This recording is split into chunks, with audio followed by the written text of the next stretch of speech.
जय हिंद साथियों।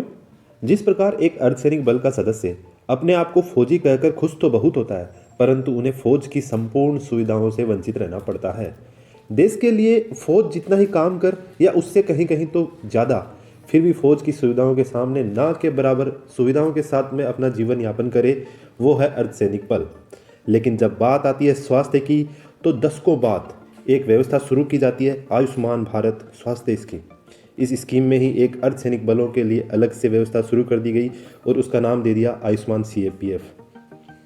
साथियों, आज हम इसी विषय पर विस्तार पूर्वक चर्चा करेंगे कि इस योजना में कितनी कमियां हैं और उन कमियों के बदौलत अर्धसैनिक बल के सदस्य या उनके परिवार के सदस्य कितनी मुश्किलों का सामना कर रहे हैं।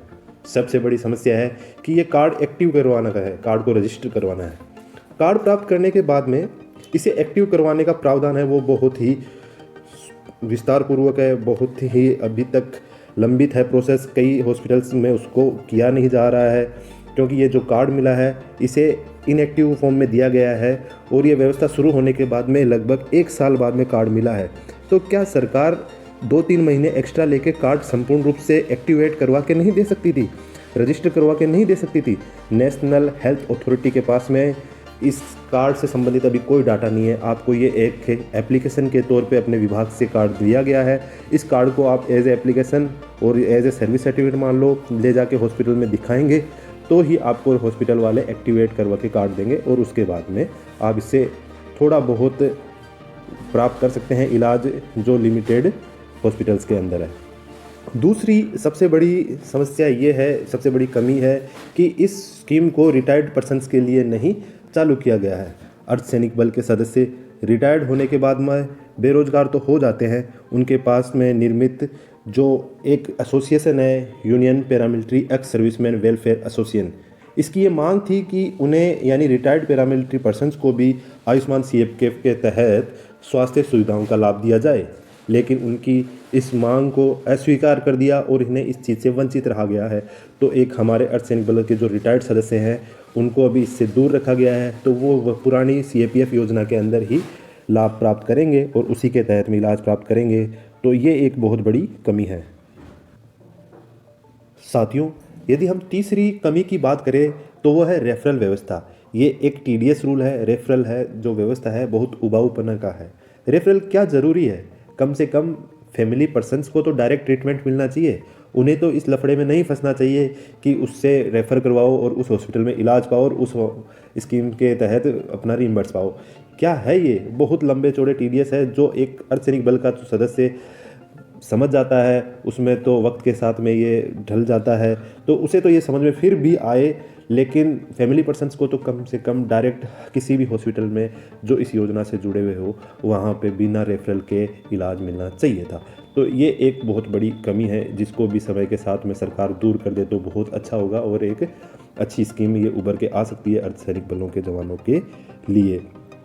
चौथी सबसे बड़ी कमी इसके अंदर ये है कि ये कैशलेस नहीं है। वैसे तो आयुष्मान भारत जो योजना है जो सिविलियंस के लिए चालू गई थी उसमें 5 लाख तक का कैशलेस ट्रीटमेंट है, परंतु अर्धसैनिक बलों के लिए तो माना कि इसमें कोई लिमिट नहीं है, कितने का भी वो इलाज करवा सकते हैं, लेकिन वो हो सकता है 50 रुपये को भी रीइंबर्स करवाना पड़ जाए, कहीं कहीं तो हो सकता है लाखों का फ्री ऑफ कॉस्ट एक बार ट्रीटमेंट मिल जाए उन्हें, यानी उनके जेब से खर्च तो नहीं होगा पैसा, लेकिन ये संपूर्ण कैशलेस नहीं है जैसा इसको बताया जा रहा था।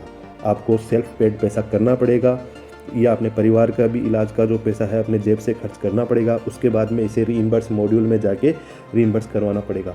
तो एक अर्धसैनिक बल के लिए, एक सैनिक के लिए रीइंबर्स मॉड्यूल के ऊपर फॉर्म फिल करके पैसा लेना कितना मुश्किल काम है ये आप समझ सकते हो कि जो लोग छोटा सामान्य रिचार्ज करना नहीं जानते हैं मोबाइल का, उसके अंदर भी लोग दूसरों से करवाते हैं और वो एक रीइंबर्स मॉड्यूल सेल्फ पेड करेंगे।